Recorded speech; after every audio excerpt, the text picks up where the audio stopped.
Then we had, after much more fast forwarding and soul searching, Jey Uso to come out to do the Yeet Fest. And this was his chance to sell the match. And he came out, stood on the announce desk and milked it. And they chanted for him and they yeeted they love him. They even restarted the music so they could do more yeeting and bowing and gesticulating and pontificating. And then he started doing the regular yeet promo where he'll say something real quick so they can yeet. But he again dug in and said, not only is Gunther, he was intimidated before, but now Gunther's afraid. You can tell Gunther's afraid of me. And I'm going to beat him on Saturday. And I think as we've established, we can bet the farm on that.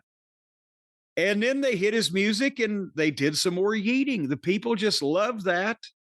And they've got him to the point where, he bowed up out of his slump and now he's not scared anymore. And he's going to beat Gunther and Gunther will be fine, I'm hoping.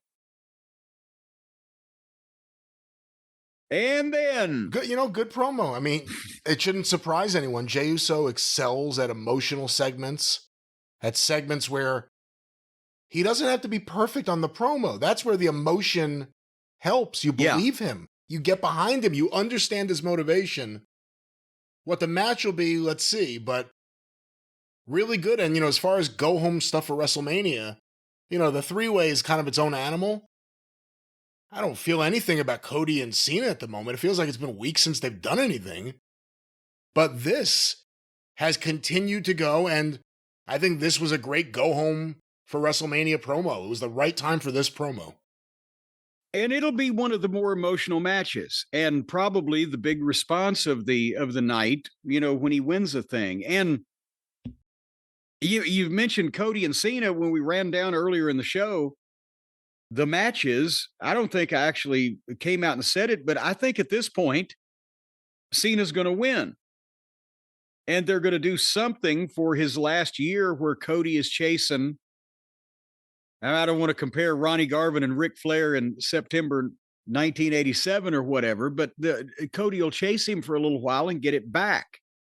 Because remember I said a week or so ago when Cody just laid Cena out with the one crossroads and boom, and he was done.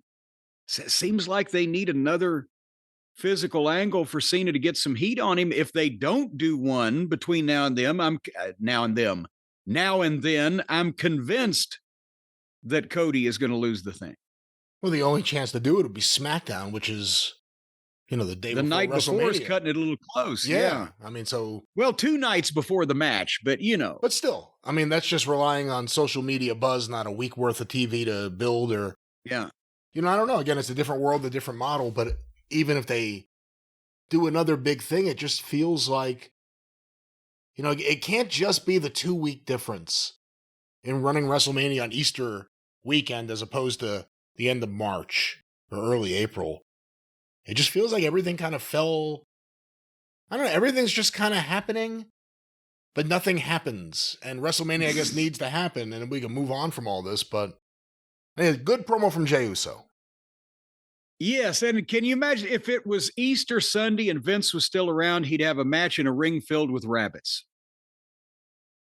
They did the camels for Las Vegas. You have to wonder if running Easter weekend is one of the reasons it's not sold out.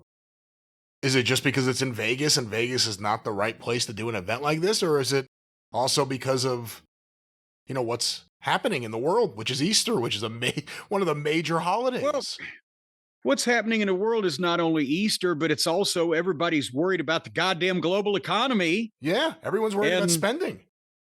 So, let's go to Las Vegas. Most people aren't probably going to go to Las Vegas for fun right now if they already had their trip planned and paid for. I don't think it's a whim purchase these days.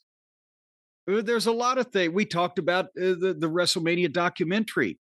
Las Vegas is traditionally a city for major events, but it's never until the modern era, the last, 20 years, done huge crowds for wrestling. And this is the ultimate huge crowd for wrestling. And it's in the middle of, you can't drive there from almost anywhere. So, and the ticket prices, I'm saying they're doing fine. We're not going to have any benefits for them, but they're not going to do 100,000 people a night in Las Vegas, no matter what the ticket prices are, if everybody's got to fucking take a plane.